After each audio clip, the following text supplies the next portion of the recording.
భారత అత్యున్నత న్యాయస్థానానికి కొత్త ప్రధాన న్యాయమూర్తి రాబోతున్నారు.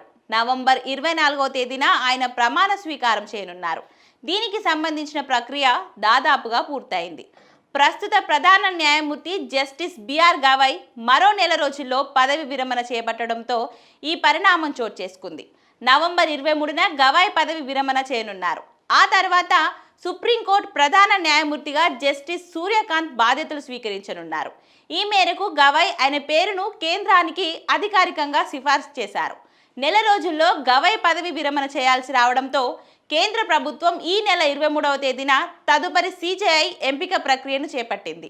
గవై వారసుడి పేరునే చేయాలని కోరుతూ కేంద్రం లేఖ రాసింది. సుప్రీంకోర్టు, హైకోర్టు న్యాయమూర్తుల నియామకాలను పర్యవేక్షించే మెమరాండమ్ ఆఫ్ ప్రొసీజర్ ప్రకారం అత్యంత సీనియర్ న్యాయమూర్తిని ప్రధాన న్యాయమూర్తిగా నియమించాల్సి ఉంటుంది. సాధారణంగా ప్రస్తుత చీఫ్ జస్టిస్ పదవి విరమణకు ఒక నెల ముందు కేంద్ర న్యాయశాఖ సిఫార్సులు కోరుతుంది. దీనికి అనుగుణంగా తాజాగా గవై సీనియారిటీ ప్రకారం జస్టిస్ సూర్యకాంత్ పేరును తదుపరి ప్రధాన న్యాయమూర్తిగా కేంద్రానికి సిఫార్సు చేశారు. జస్టిస్ సూర్యకాంత్ స్వరాష్ట్రం హర్యానా. 1962 ఫిబ్రవరి 10న జన్మించారు. 2019 మే 24న సుప్రీంకోర్టు న్యాయమూర్తిగా నియమితులయ్యారు. 2027 ఫిబ్రవరి 9వ తేదీ వరకు, అంటే సుమారు 15 నెలల పాటు ఆయన సిజేఐగా కొనసాగుతారు.